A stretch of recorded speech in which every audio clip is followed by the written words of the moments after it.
are listening or watching Radio Afinju. The time is 6 p.m.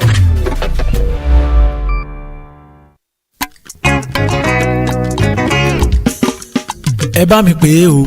Àfínjú. Kí lorúkọ rẹ̀? Àfínjú. Rédíò. Àfínjú. Gbogbo èèyàn ló ń gbọ́ Àfínjú. Gbogbo èèyàn ló ń gbọ́ Àfínjú. Lórí WhatsApp. Àfínjú. Instagram. Àfínjú. Facebook. Àfínjú. Lórí X. Àfínjú. Lórí YouTube. Àfínjú. Lórí TikTok. Àfínjú. Kí lorúkọ rẹ̀? Àfínjú. Ẹ bá mi pè o. Àfínjú. Rédíò. Àfínjú. Gbogbo èèyàn ló ń gbọ́ Àfínjú. Gbogbo èèyàn ló ń gbọ́ Àfínjú. Gbogbo èèyàn ló ń gbọ́ Àfínjú. Gbogbo èèyàn ló ń gbọ́ Àfínjú. Rédíò Àfínjú. Rédíò Àfínjú. Rédíò Àfínjú.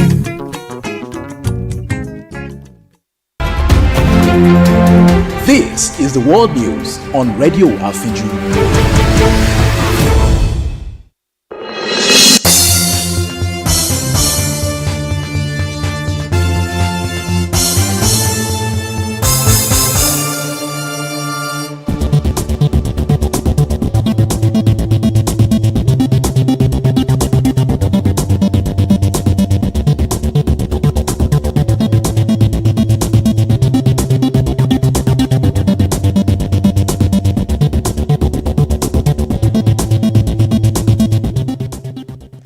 First, a look at the highlights.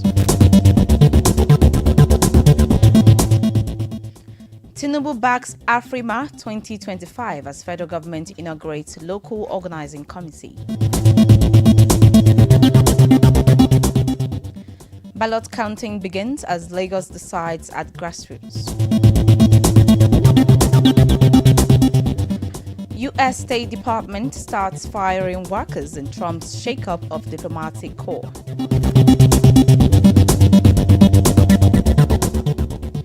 Good evening and welcome to the World News on Radio Afinju. My name is Durotoye. The news in detail.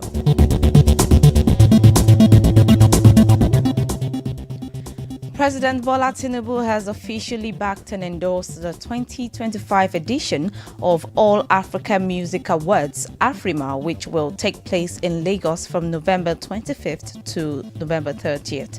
The president's endorsement came in response to a letter from the African Union Commission, AUC, requesting Nigeria's collaboration for the next edition of the prestigious awards show. The federal government has immediately swung into action through the Ministry of Arts, Culture, Tourism and Creative Economy and Ministry of Foreign Affairs by setting up an inter-ministerial local organizing committee to work with the official host city, Lagos, African Union and International Committee of Afrima to plan and deliver an historic event under the theme Unstoppable Africa.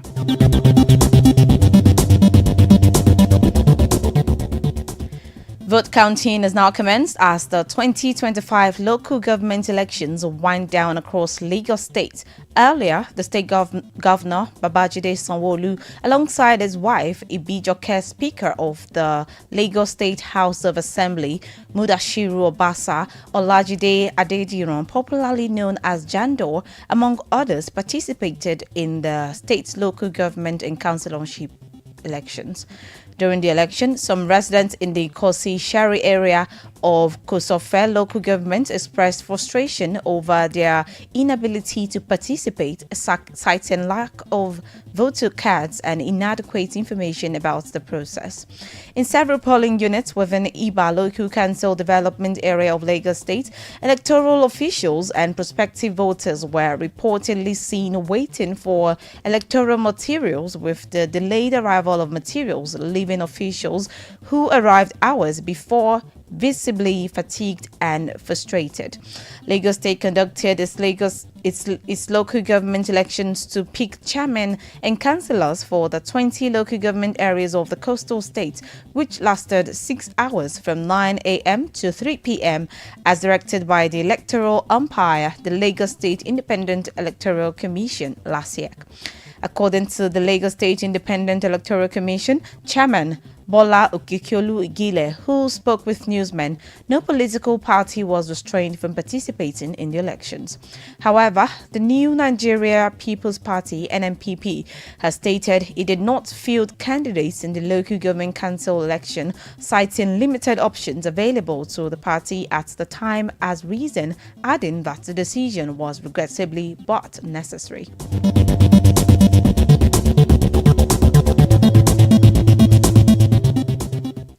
Still on local government matters, the Chief of Staff to President Bola Tinubu, Femi Gbajabiamila, says there cannot be effective governance at the local government level without full autonomy.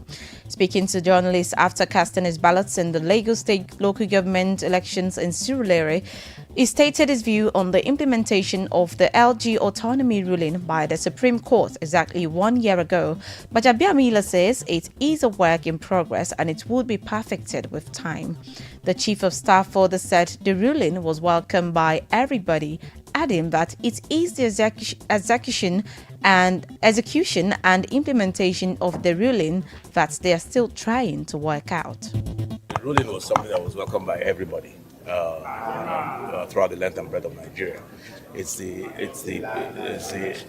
execution of that ruling and implementation of that ruling that we're still trying to put dot the I's and cross the T's. And I believe in a matter of time we will realize full autonomy.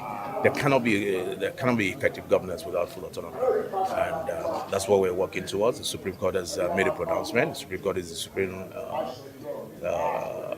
court of the land, and its word is law. So I'm sure, in the nearest future, the full autonomy will be realized by the local governments.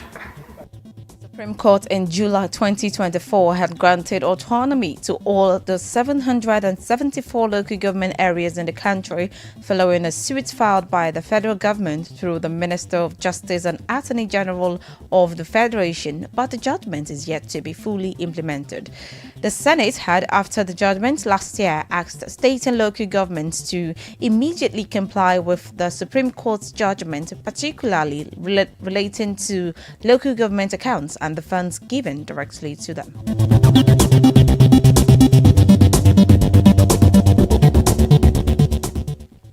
Ahead of the 2027 general elections, the senator representing the Federal Capital Territory in the National Assembly, Ireti Kingibe, has officially announced a resignation from the Labour Party, declaring her defection to the African Democratic Congress. Kingibe, addressing journalists in Abuja, described the move as a calculated and deliberate political decision, noting that a formal induction into the ADC would be marked with fanfare. Responding to questions about her confidence in ADC's leadership and the evolving political coalition she's joining, Kingibe expressed optimism while acknowledging that the party is still in its formative stages. Talking about whether a defection could cost her Senate seat based on constitutional provisions, the senator argued that the internal crisis and existence of two clear factions within the Labour Party legally justifies her decision to leave.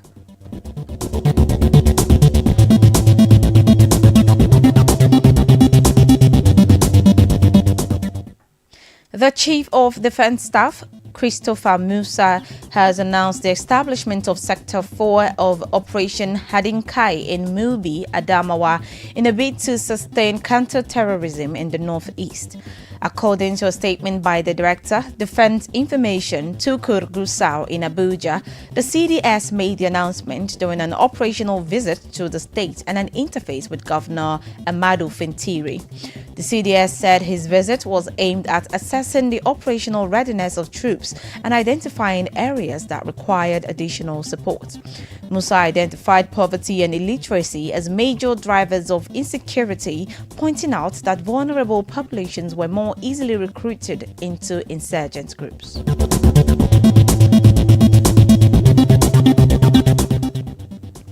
Oyo State Governor Seyi Makinde has inaugurated governing councils of state-owned tertiary institutions, which included the governing councils of 5 state-owned higher institutions. The inauguration event, held in Ibadan, the state capital, was attended by the Deputy Governor Bayo Lawal, Speaker of the House of Assembly Adebo Ogundoyin, among others. The governor also signed into law the renaming of Okeogun Polytechnic, Shaki, to Michael Koleosho Polytechnic, Shaki.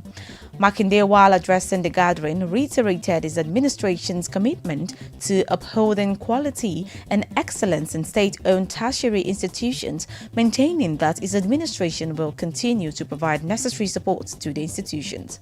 Makinde, speaking further, also addressed the controversies surrounding the renaming of the Polytechnic Ibadan to Omololu Oluloyo Polytechnic Ibadan, saying that he will engage the stakeholders, among whom are alumni and students of the institution, over the renaming of the institution.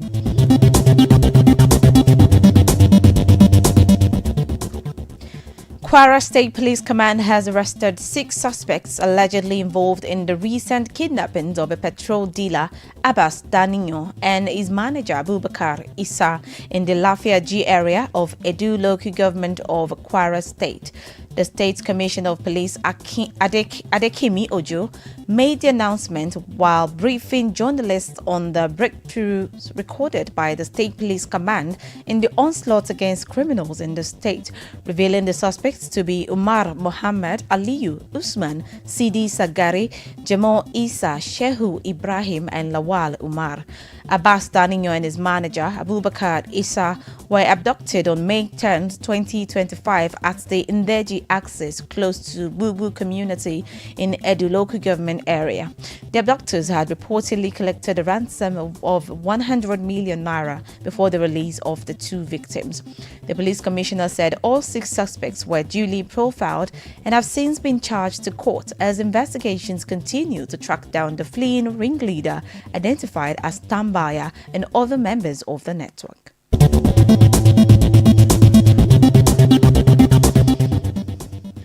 On the foreign scene, Russian Foreign Minister Sergei Lavrov met North Korean leader Kim Jong-un in a sign of deepening relations between Moscow and Pyongyang as Jong-un gets pulled deeper into Russia's war in Ukraine. Russia's foreign ministry posted a photo of the 2 leaders in the North Korean city of Wonsan on the country's eastern coast on Telegram earlier in the day. Russia's foreign ministry stated that Lavrov passed a message by Russian President Vladimir Putin, which said the president hoped for more direct contacts in future. Lavrov also thanked North Korea for the troops it had sent to Russia.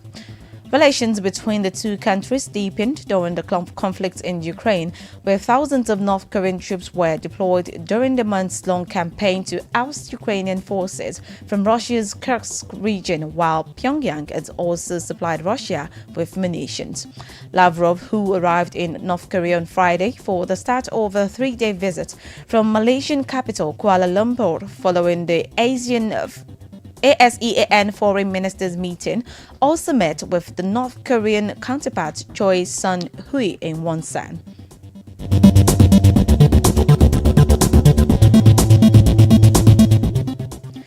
In Europe, Slovakia Prime Minister Robert Fico said Slovakia is aiming to reach an agreement by Tuesday with European Commission and EU partners that it will not suffer from the end of Russian gas supplies and on a new sanctions package against Russia. Slovakia has been blocking the EU's 18th sanctions package over its disagreement with a separate Commission proposal to end all imports of Russian gas from 2028, which Slovakia argues could cause shortages, a rise in prices and transit fees, and lead to damages claimed from Russian supplier Gazprom. Slovakia gets the majority of its gas from Gazprom under a long-term deal valid until 2034 for about 3.5 billion cubic meters of gas per year. Fico said it was not clear at this point if a deal would be reached as some issues were still outstanding, adding that one topic under discussion was stopping the transit fees that Slovakia would have to pay for alternative routes for non-Russian gas.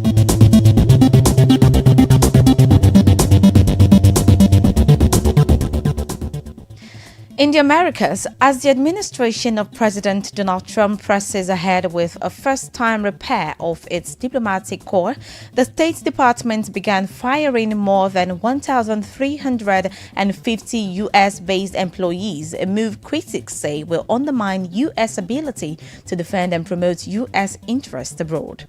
An internal State Department notice that was sent to the workforce said the department is streamlining domestic operations to focus on diplomatic priorities. The layoffs, which affect 1,107 civil service and 246 foreign service officers based in the United States, comes at a time when Washington is grappling with multiple crises on the world stage: Russia's war in Ukraine, the almost two-year-long Gaza conflict, and the Middle East on edge due to high tension between Israel and Iran. According to the notice and a senior State Department official, out of the 18,000 employees based in the United States, the total reduction in the workforce will be nearly 3,000, including the voluntary departures.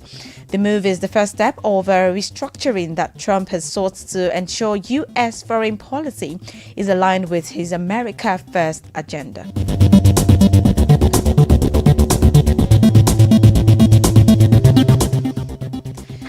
In the Middle East, Turkish President Tayyip Erdogan revealed that the country has begun a new era as the Kurdistan Workers' Party (PKK) has started the process to disarm after a 4-decade armed conflict that killed more than 40,000 people.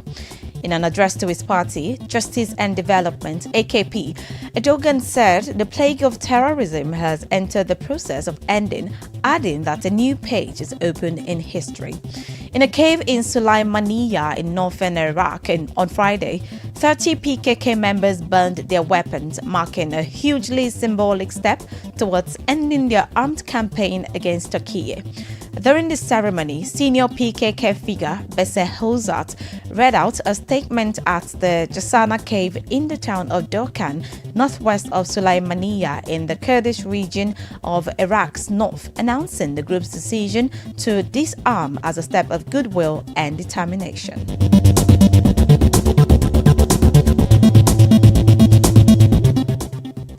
Now talking sports, Liverpool Football Club have confirmed that the number 20 shirt will be permanently retired in honor of Diogo Jota.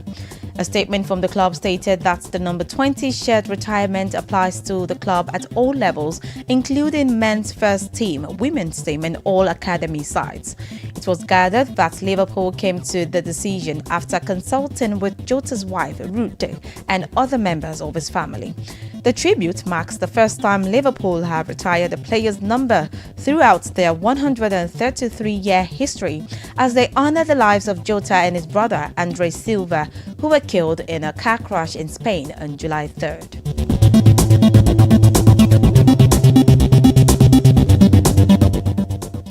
In boxing, Irish boxer Katie Taylor beat Puerto Rican boxer Amanda Serrano by united decision to defend the undisputed super lightweight championship and complete a clean sweep of 3 victories in their trilogy.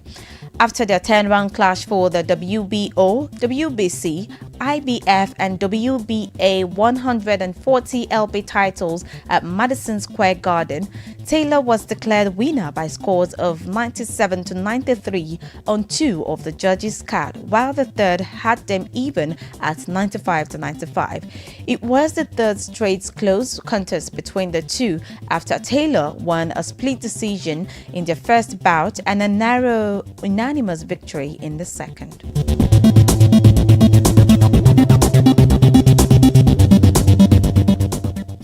Before we go, here again are the highlights.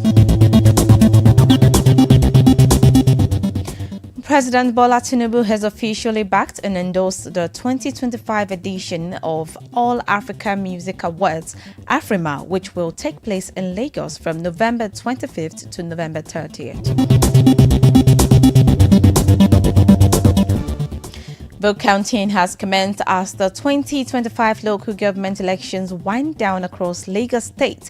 Lagos State conducted its local government elections to pick chairmen and councillors for the 20 local government areas of the coastal state, which lasted 6 hours from 9 a.m. to 3 p.m. today, as directed by the electoral umpire, the Lagos State Independent Electoral Commission. And we're brought to you from the Americas that the State Department began firing more than 1,350 U.S.-based employees as the administration of President Donald Trump presses ahead with the first-time repair of its diplomatic corps.